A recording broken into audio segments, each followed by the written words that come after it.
ऐसे retail investor जो कि अपने पोर्टफोलियो में लार्ज कैप कैटेगरी के म्यूचुअल फंड को जगह देते हैं, उनमें से 99% लोग जब भी लार्ज कैप कैटेगरी के म्यूचुअल फंड को रिसर्च करके अपने पोर्टफोलियो में शामिल करते हैं तो वो एक गलती कर देते हैं, जिसकी वजह से लॉन्ग टर्म में उनको काफ़ी बड़ा नुकसान उठाना पड़ता है। अगर आप भी लार्ज कैप कैटेगरी के म्यूचुअल फंड में इंटरेस्टेड हैं तो आपसे ये गलती ना हो जाए, इसलिए आप पहले से अवेयर रहिए और इस वीडियो के अंत तक जरूर बने रहिएगा। इस वीडियो के समाप्त होते होते लार्ज कैप कैटेगरी में की जाने वाली गलतियों के बारे में आपको विशेष तौर पर पता चलने वाला है।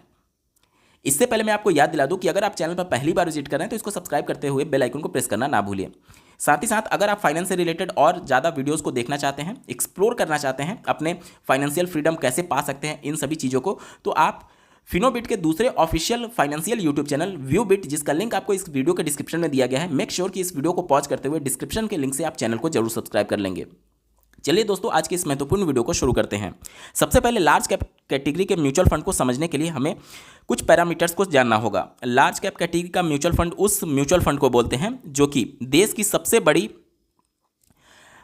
100 कंपनी में अपना पैसा इन्वेस्ट करता है। अब देश की सबसे बड़ी 100 कंपनी को कैसे पहचानेंगे, तो हमारे देश में जो दो एक्सचेंजेज हैं, पहला बॉम्बे स्टॉक एक्सचेंज यानी BSE और दूसरा नेशनल स्टॉक एक्सचेंज यानी NSE, उस पर लिस्टेड जो देश की सबसे बड़ी 100 कंपनी है जिसका सीरियल नंबर 1 से 100 के बीच में होता है, इन्हें ही लार्ज कैप की कंपनी बोलते हैं। अब लार्ज कैप कंपनी का म्यूचुअल फंड होने के लिए शर्त यह है कि जो भी आप पैसा इन्वेस्ट करेंगे, जो भी AMC के थ्रू आपने इन्वेस्टमेंट किया, आपके टोटल इन्वेस्टमेंट का कम से कम 80% पैसा वो इन कंपनियों में डालेगा, यानी कि लार्ज कैप की कंपनी में डालेगा। बाकी का जो 20% पैसा बचा वो मिड कैप में, स्मॉल कैप में या फिर डेट और डेट ओरिएंटेड इंस्ट्रूमेंट में इन्वेस्टमेंट किया जा सकता है।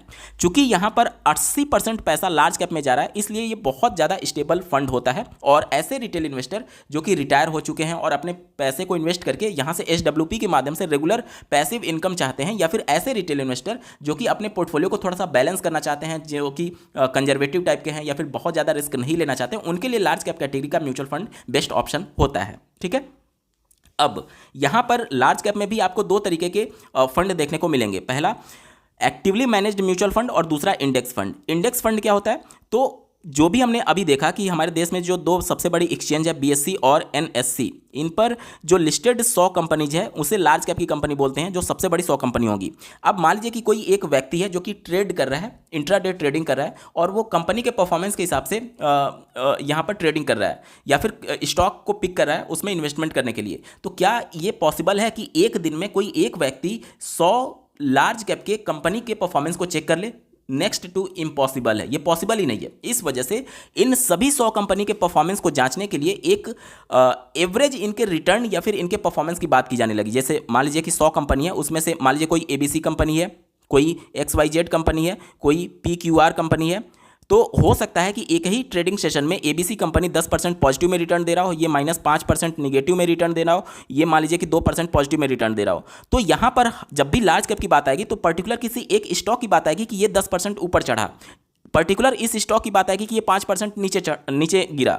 लेकिन जब हम लोग बात करें कि लार्ज कैप ने आज कैसा परफॉर्म किया, तो हमें लार्ज कैप के टोटल 100 स्टॉक्स का परफॉर्मेंस का एवरेज निकालना होगा, और इन्हीं टोटल 100 स्टॉक्स यानी कंपनी के परफॉर्मेंस का एवरेज निकालने के लिए इनके परफॉर्मेंस को ट्रैक किया जाता है इस इंडेक्स के माध्यम से। यानी ये इंडेक्स जो है उसमें टोटल 100 कंपनी के परफॉर्मेंस को चेक करने के लिए ये इंडेक्स बनाया गया है। ठीक है, तो अब आप समझ पाएंगे कि इंडेक्स होता क्या है। मतलब कि किसी एक कैटेगरी के जितने भी स्टॉक्स होंगे, किसी एक कैटेगरी, जैसे लार्ज कैप की बात करें तो लार्ज कैप कैटेगरी के 100 स्टॉक्स हैं, तो 100 स्टॉक के परफॉर्मेंस को जांचने के लिए एक अलग इंडेक्स है। इसी प्रकार से मिड कैप कैटेगरी में टोटल 150 स्टॉक्स हैं, तो उन 150 के टोटल परफॉर्मेंस को चेक करने के लिए अलग इंडेक्स होगा और स्मॉल कैप का अलग इंडेक्स होगा। ठीक है, तो यहां पर अब आपको समझना होगा कि देखिए लार्ज कैप में भी 3 इंडेक्स बने हुए हैं।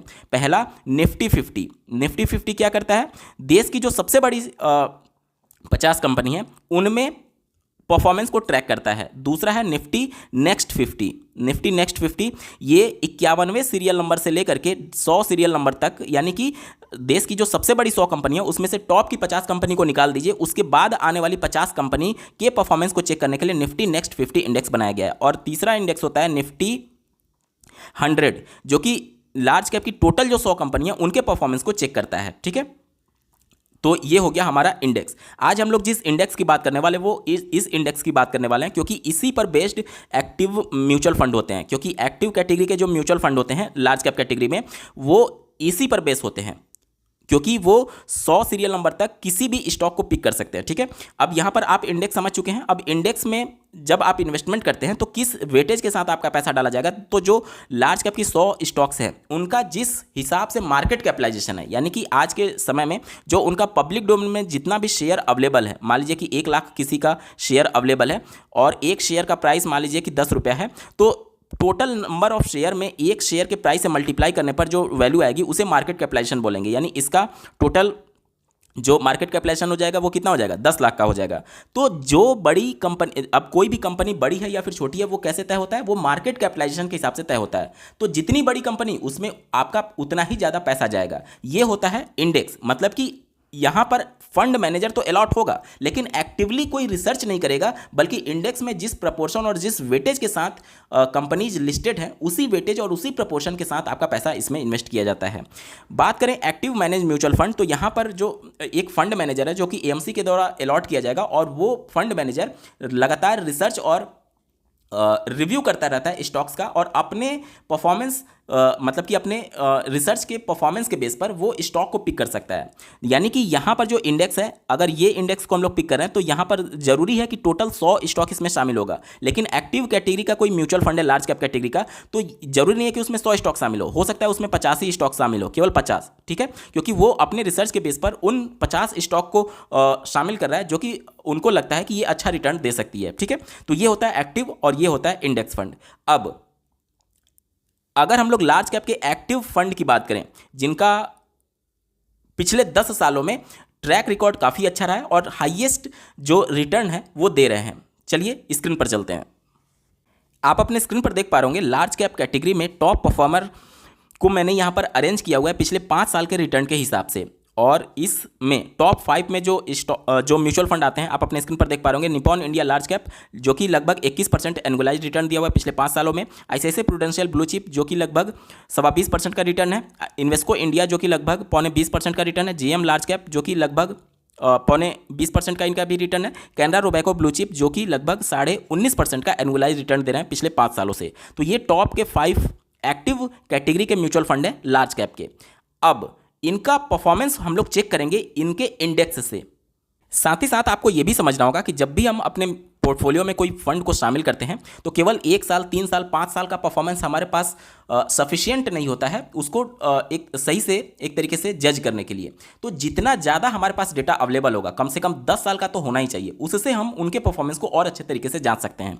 जैसे देखिए टॉप के जो 5 परफॉर्म करने वाले एक्टिव कैटेगरी के लार्ज कैप म्यूचुअल फंड थे उनका आप परफॉर्मेंस यहाँ पर चेक कर सकते हैं। इन सबका अगर मैं आपको लॉन्च डेट दिखाऊँ तो सबका लॉन्च डेट 2013 का है, यानी आज से लगभग 11 साल पहले। तो काफ़ी अच्छा हमारे पास ट्रैक रिकॉर्ड होगा इनके परफॉर्मेंस को चेक करने के लिए। अगर इन सब में सबसे बड़ा अगर एयूएम की बात करें तो सबसे ज़्यादा जो एयूएम है वो आईसीआईसीआई प्रूडेंशियल का है और दूसरे नंबर पर निपॉन इंडिया लार्ज कैप का आता है। ठीक है, और अगर हम लोग बात करें सबसे ज़्यादा एक्सपेंस रेशो की, तो सबसे ज़्यादा एक्सपेंस रेशो जो है वो आईसीआईसीआई प्रूडेंशियल ब्लू चिप ही आपसे चार्ज कर रहा है। उसके बाद से शार्प रेशो की बात करें तो शार्प रेशो सबसे ज़्यादा निपॉन इंडिया का है और उसके बाद आईसीआईसीआई प्रूडेंशियल ब्लू चिप का है। शार्प रेशो हमें ये बताता है कि देखिए कोई भी इन्वेस्टमेंट जो होता है, जैसे मैंने आपको बताया कि ये लार्ज कैप कैटेगरी के एक्टिवली मैनेज म्यूचुअल फंड है, तो 80% जो पैसा है वो इक्विटी में जाएगा लार्ज कैप के स्टॉक में।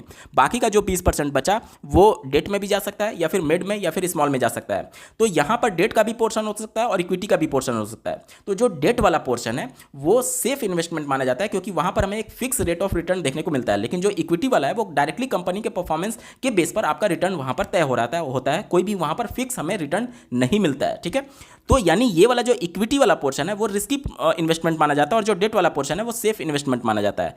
तो जब सेफ है तो उसको निकाल करके जो हम रिस्क ले रहे हैं उस पर, यानी रिस्क एडजस्ट करने के बाद से हमें कितना रिटर्न मिल रहा है उसे बोलते हैं शार्प रेशियो। और शार्प रेशियो पॉजिटिव में जितना ज़्यादा होगा उतना हमारे लिए बेहतर है। तो निपॉन का सबसे ज़्यादा है और उसके बाद हमारा आईसीआईसीआई प्रूडेंशियल ब्लू चिप का है। इसके बाद से अल्फा हमें ये बताता है कि जो ये बेंचमार्क को ये फॉलो कर रहे हैं, जो भी एक्टिवली मैनेज म्यूचुअल फंड है वो अपने बेंचमार्क से कितना ज़्यादा रिटर्न बना करके दे रहे हैं। तो और इसका वैल्यू पॉजिटिव में जितना ज़्यादा होगा उतना हमारे लिए अच्छा है। तो निपॉन इंडिया का सबसे ज़्यादा है और उसके बाद से आपका आईसीआईसीआई प्रूडेंशियल ब्लू चिप का है। इसके बाद से बीटा की बात करें, बीटा हमें ये बताता है कि कोई भी फंड जो है वो अपने बेंचमार्क की तुलना में कितना ज़्यादा वोलेटाइल है, यानी मार्केट जब ऊपर चढ़ा तो बहुत तेज़ी से ऊपर भागेगा और जब मार्केट गिरेगा तो बहुत तेज़ी से नीचे गिरेगा। इसका वैल्यू जितना कम हो उतना हमारे लिए बेहतर है। यहाँ पर देखिए इन्वेस्को इंडिया का सबसे ज़्यादा है, तो ये हमारे लिए अच्छा नहीं है। इसके बाद से जीएम फ्लेक्सी कैप की बात करें और उसके बाद से निपॉन, तो सबसे ज़्यादा आपका इन्वेस्को का है, उसके बाद से आपका निपॉन का है और उसके बाद से जीएम लार्ज कैप का है और आईसीआईसीआई प्रूडेंशियल का सबसे कम है। यानी कि इन सब में जो सबसे कम वोलेटाइल होगा वो आईसीआईसीआई प्रूडेंशियल ब्लू चिप होगा। ठीक है, चलिए इसके बाद से स्टैंडर्ड डेविएशन की बात कर ले। स्टैंडर्ड डेविएशन हमें ये बताता है कि कोई भी फंड अपना जो एवरेज उनका रिटर्न है उससे कितना ऊपर और कितना नीचे फ्लक्चुएट करेगा, ये होता है स्टैंडर्ड डेविएशन। ठीक है, यानी ये एवरेज वैल्यू थी ये वाली, और इससे ऊपर इतना और इससे नीचे इतना, यानी टोटल ये वाली जो वैल्यू होगी वो स्टैंडर्ड डेविएशन कहलाता है। और ये जितना कम होगा उतना हमारे लिए अच्छा होता है क्योंकि फंड ज़्यादा स्टेबल होता है। तो सबसे ज़्यादा जो स्टैंडर्ड डेविएशन है वो आप अपने स्क्रीन पर देख पाएंगे, वो है इन्वेस्को इंडिया का और उसके बाद है जीएम फ्लेक्सी कैप का, और सबसे कम जो है वो है आईसीआईसीआई प्रूडेंशियल ब्लू चिप का। तो ये तो इनके बीच कंपेरिजन की बात हो गई। अब हम लोग आते हैं मेन अपने टॉपिक पर। अगर मैं इनका परफॉर्मेंस कंपेयर करूँ इनके बेंचमार्क से, जो कि निफ्टी 100 TRI है। निफ्टी 100 मतलब कि देश की सबसे बड़ी 100 कंपनी जो लार्ज कैप की है उनके इंडेक्स से हम लोग कंपेयर कर रहे हैं कि ये जो एक्टिवली मैनेज्ड म्यूचुअल फंड हैं टॉप 5 वाले जो पिछले 5 सालों में हाईएस्ट रिटर्न दे रहे हैं, उनका हम लोग परफॉर्मेंस चेक करते हैं। तो एक साल में अगर मैं आपको परफॉर्मेंस दिखाऊं तो जो इंडेक्स है उसने 33.45% का रिटर्न दिया है, और यहाँ पर आप देख पा रहे होंगे एक साल में लगभग सभी ने इसको बीट किया हुआ है अपने इंडेक्स को। जब 3 साल की बात आती है तो 3 साल में जो इंडेक्स है वो 13.34% का रिटर्न दे रहा है, और यहाँ पर भी अगर आप देखेंगे तो सारे जो एक्टिवली मैनेज म्यूचुअल फंड हैं वो इसको बीट कर पा रहे हैं। जब आप बात करते हैं 5 साल की, तो 5 साल में भी देखें इसका जो इंडेक्स है उसका रिटर्न 17.25 का है, और इस टाइम फ्रेम में भी सारे एक्टिवली मैनेज म्यूचुअल फंड इसको बीट कर रहे हैं। लेकिन टाइम होराइजन को जैसे ही मैं बढ़ाता हूं, क्योंकि आप म्यूचुअल फंड में आते हैं तो कम से कम 10 साल 15 साल का आपका टाइम होराइजन होता है, तो यहाँ पर 10 साल का मैं टाइम होराइजन लेता हूं, और 10 साल में जो इनका रिटर्न है निफ्टी 100 का वो है 13.36 का, और इससे कम देखिए जीएम फ्लेक्सी कैप अपने बेंचमार्क को बीट नहीं कर पा रहा है। बाकी के जो म्यूचुअल फंड है वो इसको बीट कर पा रहे हैं, लेकिन जीएम लार्ज कैप इसको बीट नहीं कर पा रहा है। और जब सिंस इंसेप्शन की बात करें, यानी जब से ये प्रोडक्ट लॉन्च हुआ है तब से अगर हम लोग इनके परफॉर्मेंस की बात करें तो निफ्टी 100 जो है वो 17.5% का रिटर्न दे रहा है, और बाकी के कोई भी एक्टिवली मैनेज्ड म्यूचुअल फंड आप देख लीजिए जो कि अपने बेंचमार्क को बीट तक नहीं कर पा रहा है। अब आप सोचिए, तो अब आप यहाँ से समझ पाएंगे कि एक्टिवली मैनेज्ड म्यूचुअल फंड में जो कुछ फंड ऐसे हैं जो कि बहुत ज़्यादा वोलेटाइल हैं अपने इस इंडेक्स की तुलना में, और साथ ही साथ आपका एक्सपेंस रेशो भी यहाँ पर काफ़ी हाई होता है इंडेक्स की तुलना में एक्टिवली मैनेज्ड म्यूचुअल फंड, और इंडेक्स में जो एक्सपेंस रेशो होता है वो काफ़ी कम होता है। तो यहाँ से जब आपको रिटर्न लॉन्ग टर्म में इंडेक्स से कम ही मिलना है, जब इंडेक्स से कम ही मिलना है तो हम ज़्यादा एक्सपेंस रेशो क्यों पे करें। और जब भी म्यूचुअल फंड में इन्वेस्टमेंट करते हैं तो मान लीजिए कि हमारा 1 साल 3 साल 5 साल का हमारा टाइम होराइजन नहीं है, कम से कम आप यहाँ 10 साल 15 साल 20 साल 25 साल के लिए इन्वेस्टमेंट करते हैं, तो उस दौरान कोई भी एक्टिवली मैनेज्ड म्यूचुअल फंड जो है लार्ज कैप का वो इस इंडेक्स को बीट ही नहीं कर पा रहा है, और बीट नहीं कर पा रहा है मतलब हमें रिटर्न कम मिल रहा है और हम फीस ज़्यादा दे रहे हैं साल भर का। तो उससे अच्छा तो ये है कि हमारे लिए कि हम इस लार्ज कैप के इंडेक्स में ही पैसा इन्वेस्ट करें, क्योंकि हमें फीस भी कम देना होगा और लॉन्ग टर्म में हमें रिटर्न भी यहाँ पर ज़्यादा देखने को मिलेगा। इसीलिए कहा जाता है, और आपने रिपोर्ट भी कई बार पढ़ा होगा कि 80 से 90% जो लार्ज कैप कैटेगरी के म्यूचुअल फंड्स होते हैं एक्टिवली मैनेज्ड म्यूचुअल फंड, वो अपने बेंचमार्क को बीट नहीं कर पाते हैं। जब बीट नहीं कर पा रहे हैं तो फ़ायदा क्या है इसमें इन्वेस्ट करने का। इसीलिए अगर आप भी अपने पोर्टफोलियो में लार्ज कैप के म्यूचुअल फंड को शामिल किए हुए हैं तो उसमें आप पैसिव यानी कि इंडेक्स फंड को शामिल करिए। एक्टिवली मैनेज्ड म्यूचुअल फंड से आपको दूर रहना चाहिए अगर आपका टाइम होराइजन 10 साल 15 साल 20 साल का है। नो डाउट 1 साल में 3 साल में 5 साल में इनका परफॉर्मेंस जो है वो अपने बेंचमार्क को तो बीट कर पा रहा है, लेकिन 1 साल 3 साल 5 साल के लिए आप शायद ही म्यूचुअल फंड में इन्वेस्टमेंट करते होंगे। लॉन्ग टर्म के साथ ही आप विजन के साथ आते हैं, कम से कम 15 साल 20 साल, तो यहाँ पर आपको इंडेक्स फंड को कंसीडर करना चाहिए। लार्ज कैप की बात हो रही है स्पेशली, ठीक है, स्पेशली लार्ज कैप में इंडेक्स फंड जो है वो आपके लिए बेहतर ऑप्शन हो सकता है एक्टिवली मैनेज्ड म्यूचुअल फंड की तुलना में।